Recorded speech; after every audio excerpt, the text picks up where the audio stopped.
I'm Aaron Dignan, and I'm joined by my co-host, Rodney Evans. Hello, everyone. That sucked. Okay. Why? Do it What's the again. matter? I had problems with my screen where it was like, I couldn't see what I was looking at, and I was like, I can't see it. I can't see. I can't All right, see. we're going again. Here we go. Hey, everybody. Welcome to the show. This is Brave New Work, a podcast about reinventing our organizations and the search for a more adaptive and human way of working. I'm Aaron Dignan, and I'm joined by my illustrious co-host, Rodney Evans. Hello, everyone.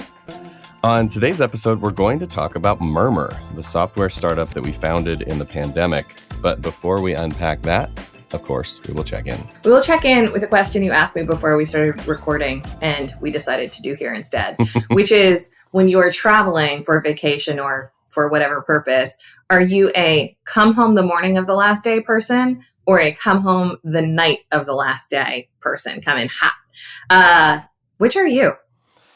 So I think I generally prefer to come home in the evening because I'm like a maximizer. So I want to have like the most time that I can have doing whatever it is that I was doing. And then I just come home in the evening, like go straight to bed, and then I kind of like wipe the slate clean. The next day I wake up, I'm regular home Aaron instead of whatever was going on. But as I've gotten older, I've flirted with the other because I like the idea of like having the whole day to get, reoriented. That's funny. I do feel like this is a thing that changes as you age for sure. Right. When I hated my job, I was such a come home late person because Right. I was like, I'm not going to like unpack on my time. I'm going to be like tired on Monday because like, fuck them. I don't need to come back to work rested, So I was very like, let's take the flight that gets in at like 1 a.m. and I'll just go to work wrecked in the morning. Now that I don't hate my job, I like the like, get home around 1 or 2 on Sunday and have Sunday evening, not to do dumb house shit, but just to like really be super chill. Yeah, the peacefulness. Yeah, I feel like I get more of the like extended benefit of the time away if Sunday night doesn't feel like a total shit show. Yeah, I see that you're selling me. All right. I'm with it. Well, when we take vacations again, we'll try to keep this. Wait, what's that? When we go somewhere. Wait a second. Anyone. What is that even about? I don't even remember. This is a lusty check-in question because it's like talking about the time when, like right. The time when we had to make these decisions about when to come home from like our international vacations. Very nostalgic. Ooh, man, I'd love to have that problem right now. All right, so today we are going to talk about Murmur, or as I like to call it, Murmur, which is a new software company that you founded during this pandemic, while you were just chilling at home. So let's start with your elevator pitch for Murmur. What is it? What does it do? Tell us why it's awesome. So essentially what we're trying to create is a system of record for working agreements. So everything that we argue about at work, from process to policy to norms to roles to structures, all that stuff that we probably ought to talk about and write down somewhere and iterate over time as we grow and learn. We want to be a system that can hold that for you, that can help you to get your colleagues on board and in agreement with you. We actually refer to those things as agreements. And then check in over time. How's it going? Is it working? Is it serving? So a lot of the things that we touch on this show, it's trying to become a bit of a backbone for that. I love that. I just thought of something that I'm going to say, and you can tell me if this is right. Okay. Employee handbooks are to bureaucracy as working agreements in Murmur are to self-organizing teams. Yeah, I like that. And in fact, I've had customer conversations recently with people that are like, I never wanted to do a handbook, but I would do this because it feels like a living thing and it feels like a modular thing. It's not from me to them. It's from everyone to everyone, and it is alive. Yes. And like anything else that we do in our work, it's participatory, it's iterative, it's transparent. It is, I assume there are ways to clear agreements that are no longer useful or serving, etc. It is alive, which is how we want things in our system to be, because our systems are alive. So that's very exciting. I want to start with asking you why you named it Murmur. I guess there's a few reasons for this. One is that I'm always a fan of names for things that are a little bit empty vessel, that like have, the Ready, for example, like there's a lot of ways to interpret that. but I like it. It's easy to remember. It's short. And so I wanted something similar that was short, that was memorable, that was easy to say. And importantly, I mean, I have this background way in my past around brand naming and trademark and all that kind of stuff. And so I was thinking in a very nerdy way right out of the get-go about like, what .com can I get? Mm-hmm. What trademark can I get? How's the SEO for the word that I'm thinking about? Which is really not the stuff of inspiration, but it is really important when you're starting something. And so what I noticed was the murmur.com was not in use. The Twitter handle was not in use. The SEO was fantastic because it was just like a bunch of 20-year-old articles about heart problems. Mm-hmm.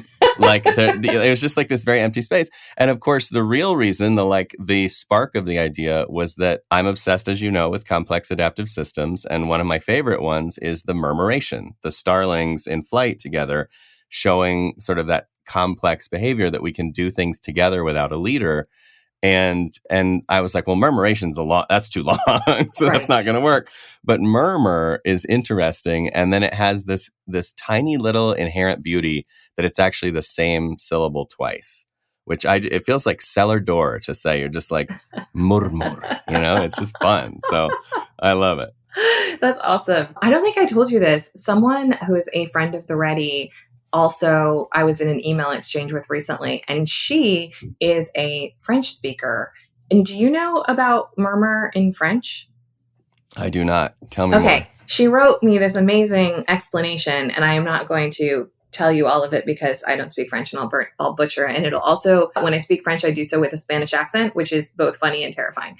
But essentially, she broke the word down and explained different pieces of it, and it kind of has a double meaning. But basically, as she says, for a French person, when you're saying murmur, you're saying something like a whispering wall for mature people. What? Which I kind of love. It's like, it's this place where the whisper of those in relation and in participation and in system are making things real and explicit. It's like the wall where you put the whispers. Yeah. How dope is that? Interesting. I love that. And it's funny because we also learned in our Slack yesterday, I think, or the day before, that mur in Danish means wall. Mm-hmm. And so it means wall. Which I thought was sort of funny because I was thinking about, agreements are a sort of a wall or maybe murmur is a wall against walls. I don't know. But I was playing with that. I was thankful that it wasn't like a Chevy Nova circumstance. Yeah. Where it was like no go, But yeah, every time I hear from someone from somewhere else, I am learning all the different ways that it can be interpreted. And so far, so good. Yeah, so far they're pretty nifty. So let's talk a little bit about the relationship between Murmur and the Ready. So obviously the Ready is your first child in love, but talk about this other thing that has been born. Well, I think even before the Ready was born, we kind of knew that we wanted a second child because, from probably 10 years ago, we've been doing different forms of this work where we are inside organizations. We're helping them think about agreements and make agreements and change the way they work in sort of, ways both big and small. And it's always been apparent to me that we were going to have a scale problem and a leverage problem. And of course we do. The good news is that it doesn't matter because there's enough work, enough people, enough growth. Like, there's abundance for the Ready and companies like it. And that's fabulous. But also we go into a client and we work with 1,000 or 2,000 or 5,000 people, which feels like a ton. And there's always, 75,000 people we never even talk to. Mm-hmm. And that's just not going to cut it, right? So I've always known that we were going to need other levers on scale, online courses, content, products, and then obviously software, which is the biggest lever of them all. But the problem was when to do it. And so, I didn't have the capital when I started the Ready to even think about it. I'm not an engineer by training, so I couldn't do it on my own time. And so it really boiled down to like sort of sit and wait. And then it felt like the market for software that holds a progressive opinion about people and work just has a very small market. Mm-hmm. And so that's not fundable. That's not exciting. That's not going to get you the support that you need. And so wait. And then finally last year, there was a convergence of two things that I know you felt as well.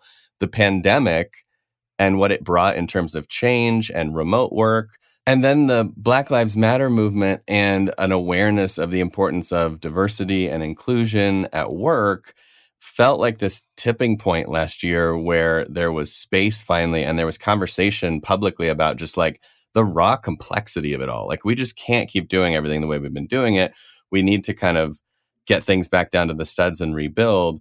And that, combined with the fact that, you and I both are used to being on the go. Mm-hmm. And I was just trapped in this room for months and months and months and months and months. And my mind wanders. Like, it was just like, I got to do stuff. I got to do something creative. And it just made me get into this really weird generative headspace. And Murmur's not the only thing I tried to start. I tried to spin a bunch of plates, and then it was like the one that worked out. Mm-hmm. So who's going to use Murmur? So this is the most interesting debate within Murmur right now and around Murmur right now. We know from our work at the Ready, and folks on this podcast know, that changing the way you work, getting away from bureaucracy, having more human and adaptive ways of working is kind of an everyone problem. Yes. Like, it's there is no scale or country or industry where you're like, they're fine. So it's everywhere, but you can't start a company everywhere. You have to kind of pick a target. And so what we've learned is that essentially, because of the needs and demands of large enterprise, which is often the Ready's customer, we can't really serve them at scale yet. So it's going to start with a very particular target. And we actually just updated this on the site the other day, so I'm curious to see how it lands with you. But we said, Murmur is for startups, and you can sort of say in air quotes, or people that think like startups, who care enough about the way they work to write it down. And that's the original target. Mm-hmm. So if you care enough about your culture and your way of working that you're like, I would actually spend some time with my team in conversation, and you're less than 150 people, that's going to be our first port of call. And that doesn't exclude big business, but it would be looking for pockets where they have the scale, but they're isolated. So I was talking to someone at a big fast food company the other day, and they were saying, like, we have a machine intelligence team or a machine learning team in the Valley that's like 50 people completely separate of the company. They would love this. And I was like, yeah, that's actually perfect. That's a perfect use case for it. Enough control to play with your own destiny, and a limited enough scale that you're not going to ask us for, security features that only we're going to have in year 5. Mm-hmm. I mean, it certainly makes a lot of sense to me at the entry point. It doesn't solve our scaling challenge at that size, which is the rub, right? Because the way that we do this work as practitioners and the way that a lot of others out in the market are doing this work, it's just like, the hand-to-hand nature of being 2 or 3 people in, as you said, like 1,000-person system is incredibly difficult. And I think our most progressed, frankly, smartest clients see that like so quickly, like, oh, totally, in the best way, like in like my, you know who my favorite client ever was, and she knows too. And in like month 2, she was just like, oh, so there's a tooling gap. And I was like, yes, like, because like the shit that they have approved is not going to do it. Yeah. We all are trying to like hack it together with like Notion and Trello and Docs and shit. And anybody who's trying to do this work at scale pretty quickly is like, oh, there's no well for everyone to go to with their bucket. That's right. And like, where's like, do you guys have the well? And we're like, no. Yeah. And nobody has the platform. Uh-oh. So this has got to be the well eventually.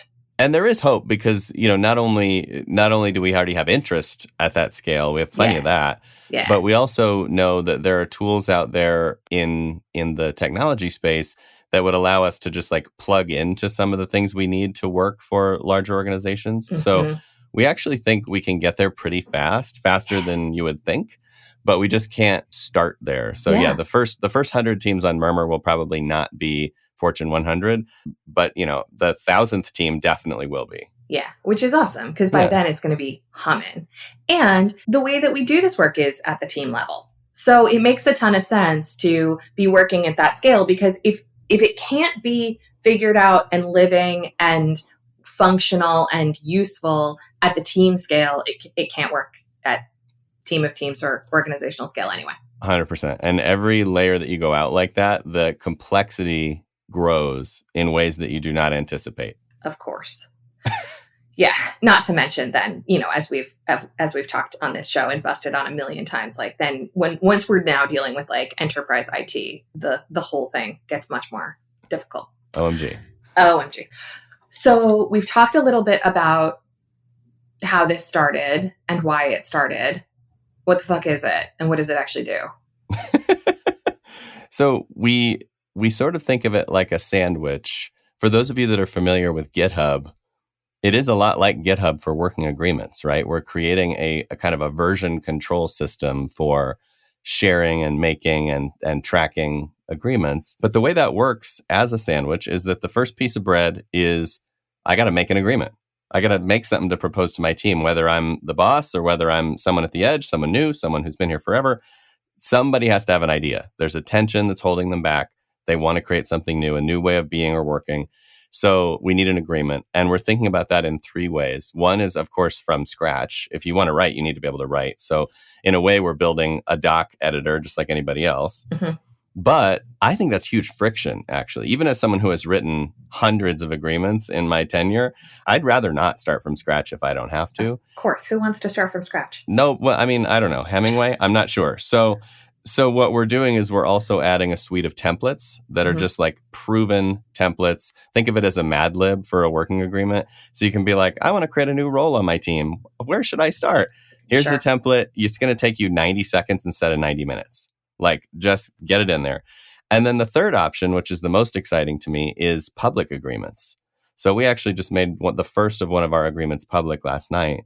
And it's very easy to toggle any agreement in the system to be public to the world or public to the org or just private to your team. And so if you want to just take someone else's policy and make it your own and customize it, that's an option. And I have been joking with a lot of potential customers, why write your own vacation policy when you can just steal Patagonia's? Sure. Like they nailed it. Yeah. Like it's, there's no need to go back for more. So I think that's the first piece. So that's slice of bread number one. Then there is the meat of the sandwich, or the seitan or the tofu or whatever. Maybe it's a BLT, whatever you're going to do. That is, how do I actually get that agreement from my mind all the way through to everyone being agreed on it? And so Murmur is based on consent, which we've talked about a lot on the show. And it's the idea that everyone agrees that it's safe to try. It's within the range of tolerance for everybody on the team. And so what we'll do is when you're done and you propose that agreement, it will ping everyone on your team. Hey, there's something ready for you to look at. And it will work you through a kind of a generalized version of consent-based decision-making. So it's got some flavor of sociocracy, holacracy, different ways of working baked in. But we've had to simplify the language, remove as much dogma as possible so that someone can come into this totally cold and be like, I know what I'm doing. Yeah. No training. Yeah. So it's a whole different animal. So the first round is about, we call it understand. It's ask questions, understand the damn thing. Do you know where they're coming from? Not do you love it, not do you like it, but do you understand it? The second round is called improve. Let's make it better together. So suggestions are made, reactions are offered. The proposer has a chance to update it or change it, clarify what they're saying, amend it, explain themselves. And then we move into the finalize round. And finalize is like, is it objectionable? Is it safe to try? Can we consent to it? And again, everybody has a chance to say they're in or they're out. If they object, it'll walk them through the process of making it work for them. And then out the other end it comes. And we actually just launched this week. I'm very excited about this very silly feature, but we launched the confetti cannon. So when you get consent from everyone on the team, Murmur confetti falls from the sky, and it is chef's kiss. I'm sure. So that's my little dopamine hit for the week. But in any case, now you've got this agreement that's done. And this is usually where every other system fails, as you know. So like you put it in Notion, you put it in Google Docs, you put it in Drive or Dropbox Paper, and it's written and everybody loves it. And then it goes into the drawer to die. Right. And we either forget where it is or we don't update it or whatever. And so there are two things that you set on an agreement in Murmur that make it different this time around. And this is the other piece of the bread. There's an expiration date for every agreement that's somewhere between 1 week and 1 year. So everything has a point where it's like, we have to reconsider this. Nothing gets to just sit in the drawer for 4 years and forget who made it. So it'll come back to the group when the time comes and say, hey, everybody, are we going to renew this, adapt it and change it, or get rid of it? And everybody has to make a choice. And so that's one thing that kind of keeps the the org debt to a minimum. And then the last thing that's sort of part of that other slice of bread is the feedback rhythm. So just like setting the expiration date, you also set a frequency for feedback, and it's going to ask the team, are we doing this? Number one, which we call follow through. How are we feeling about it? Are we happy with it, which is satisfaction? And then what are we learning in an open-ended verbatim? So you kind of get like 2, 1 to 5 star ratings, and then a like, what are we learning? What are we seeing? And so that gets collected and aggregated all the time. So you can literally look into your company's operating system, handbook, Murmur account, and see like, what's really high satisfaction? What's really low? What's easy to implement? What's really hard to follow through and implement?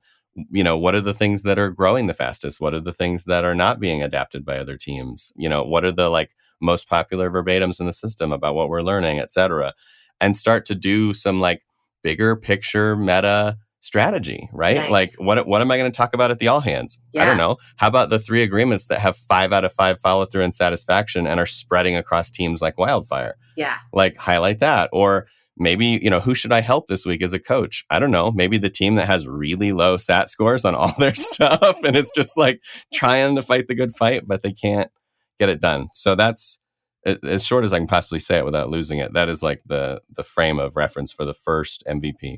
Nice. That's super exciting and unsurprisingly thoughtful. The couple of things that I just want to like point out that I find as a practitioner to be pretty engaging and thrilling, and I do not use that word lightly, is one, we have long been, I will not speak for others. I have long been a pretty staunch advocate of social pressure in terms of creating change. And, I think sometimes when we start working with clients, they think that they meet me and they think like, oh, she's like this sort of like airy, fairy, woke, coachy person. And then they're like, how do we get people to do these things? And I'm like, well, transparency and a little public shame never hurt anybody in terms of progress.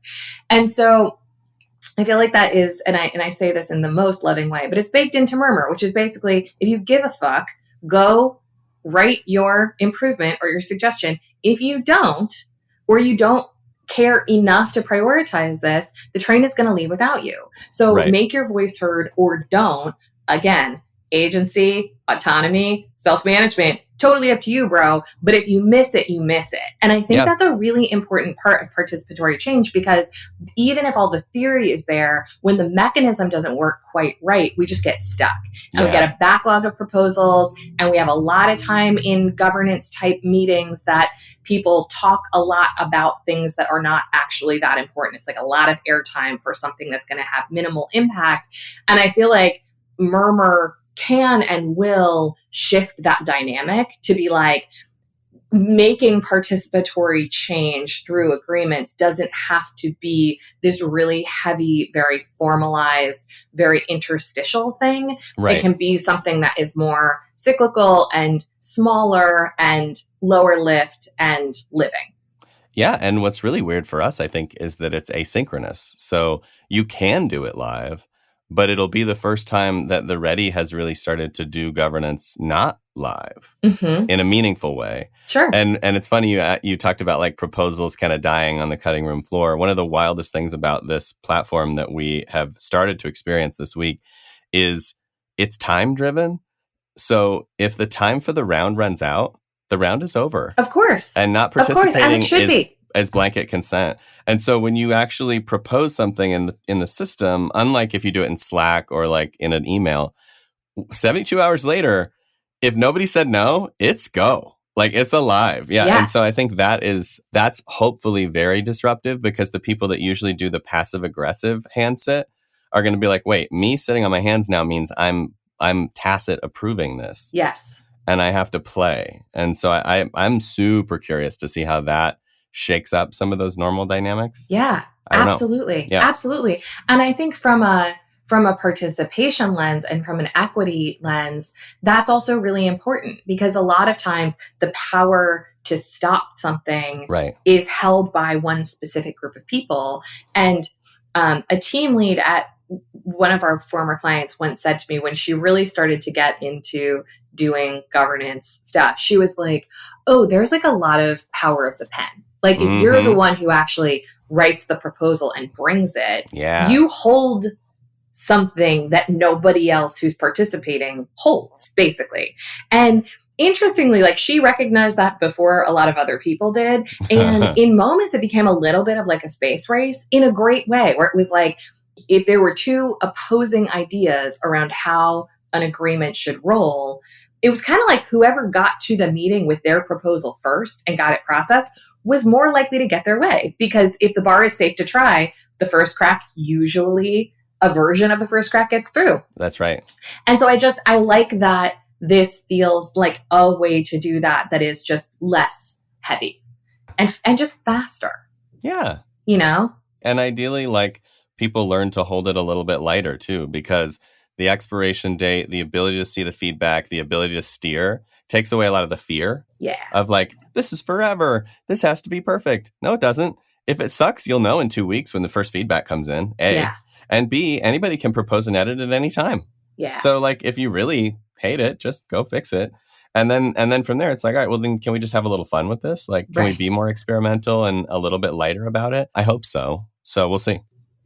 So given that Murmur is effectively doing work asynchronously that we often do in real life, what do you see as some of the biggest differences, and how have you thought about that as the product has evolved? Well, the first thing to say about this is a massive we don't know. So like, we're the only team on it right now. You know, we're just starting to feather in others. And so the big question with Murmur is, are we successfully able to automate a thing that requires, as you know, pretty sophisticated facilitation? Mm-hmm. And, you know, to get it to work in a normal world. Now, one of the things we knew right away is like, we had to play with language. So the way we refer to what to do and when to do it has to be as accessible and straightforward as possible, which means you don't get to have as much fun as our category likes to have with like the wokest possible language, which is okay, but it's like an interesting trade-off. And then a lot of things that happen in person, there's opportunities for coaching and nudging that are hard to do with technology. So like, when someone does bring a bad objection, it's pretty easy to like unpack it with them in front of everyone, and everybody has a learning moment, and it's great. And just like the fidelity of communication, you know, it's high bandwidth to be live. Like everybody's getting the maximum amount of information, body language, etc.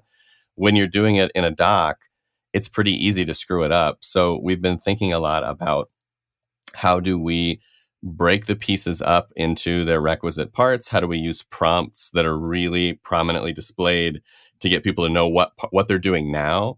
And then over time, how do we start to use like more of a machine intelligence to pay attention to what you're writing or doing and help you, not in a like clippy kind of a way, but in a way where it's just like, maybe, I don't know. See you're writing an agreement. Yeah.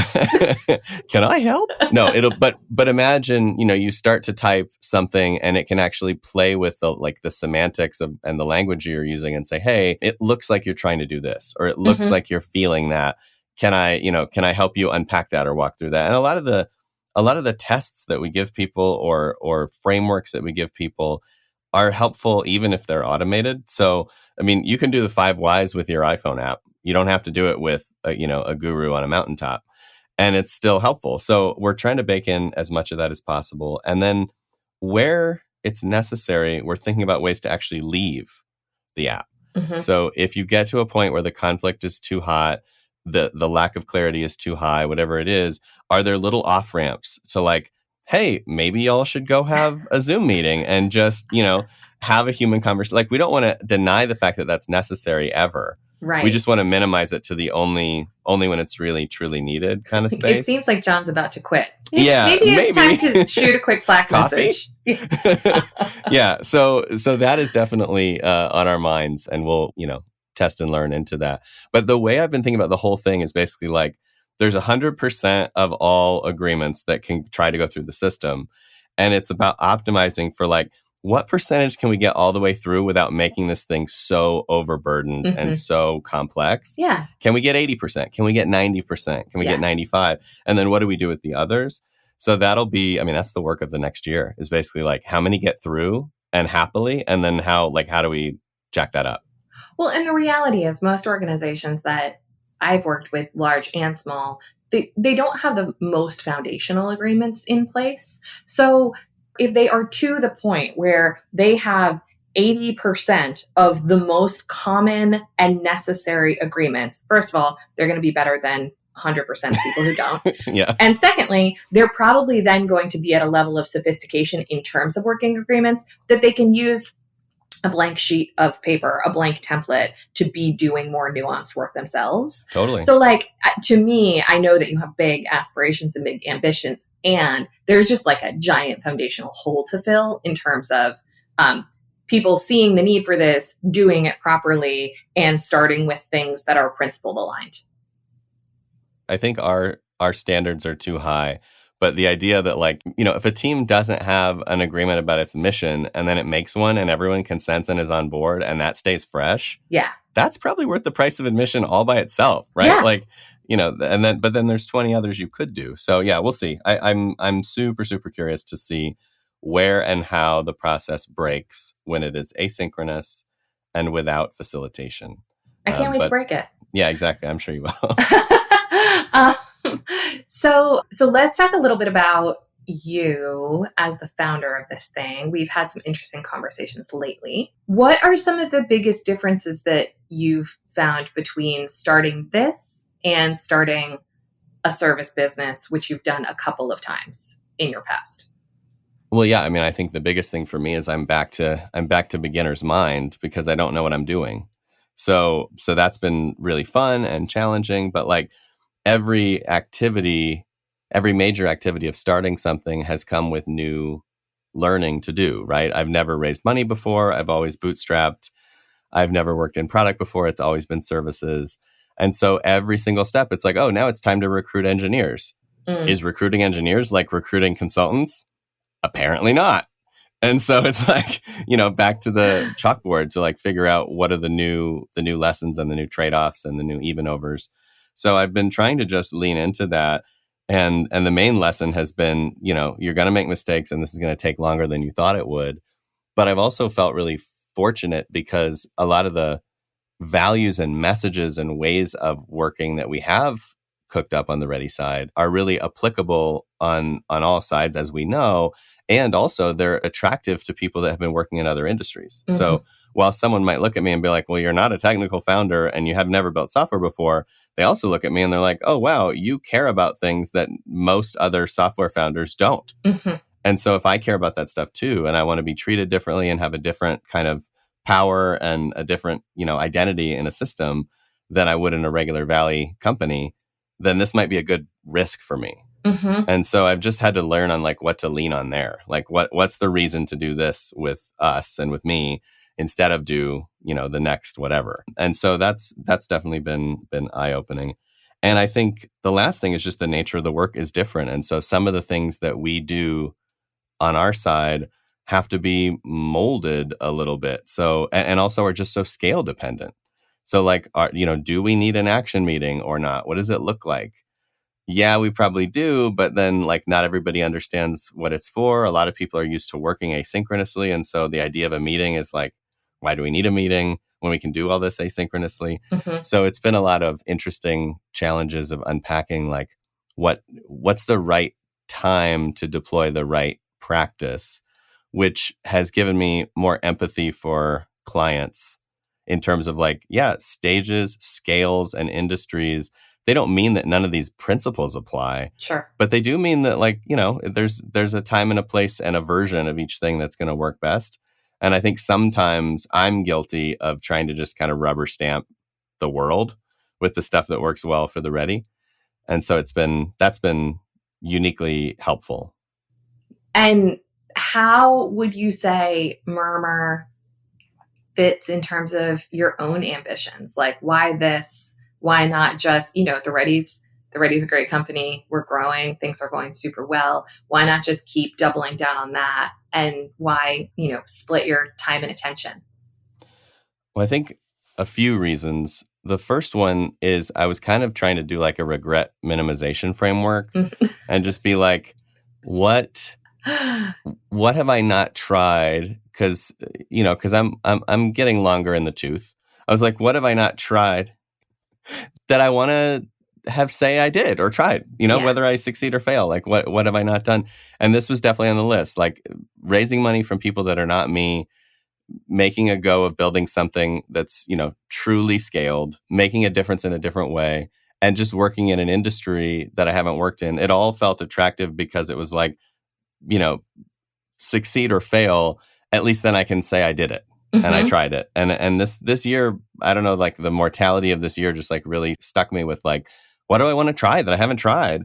And the unique thing about the Ready is, first of all, it is a company that mostly runs itself. It still requires different kinds of, leadership and innovation and nudging, as and do a lot of. But it isn't like, it doesn't require like a 40-hour dedicated COO. So there's space there.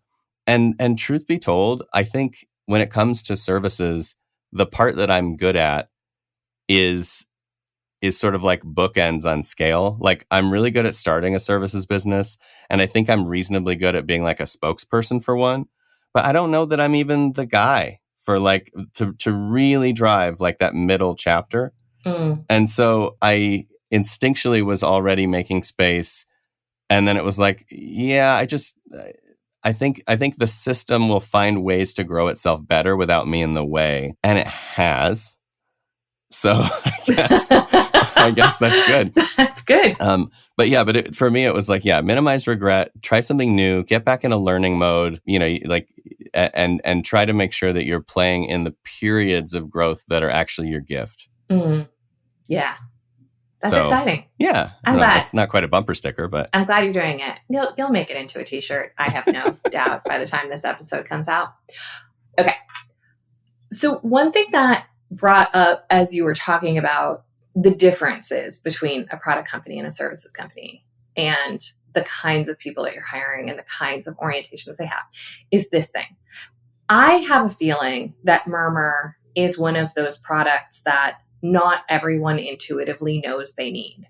And so having been around a lot of technology startups in my career where a lot of the development is very customer oriented and it's very customer feedback oriented and it's very like product market fit oriented, I feel like Murmur is in a bit of a space of like the thing that everyone really actually needs, but is not a gaping hole in most people's orientation around work because it's not the way that we have traditionally worked, even though the way we've worked is broken and anyone who listens to this podcast knows that. So how are you thinking about that? And how's the team, like when you bring in engineers, how's the team thinking about the fact that you are shaping an offering that people may not know they need? It's so true. Basically, like everybody has the pain and nobody knows about painkillers. Yes. And so it's just like, yeah, my knee hurts. What's for lunch? Like there's just no sense. What's fascinating is in the early user tests that we have done with anonymous people, the main reaction to this is like, what is this? I don't get it. And then 60 seconds later, wait, why doesn't this exist yet? Right. And that's basically the journey everyone's going on, is like, this is not something they're looking for. And then once they hear the whole story, the whole arc, they're like, how can it be 2021 and this is not a thing? Yeah. Right? It's like, it's there in plain sight. And so that means that our job is about this discovery journey.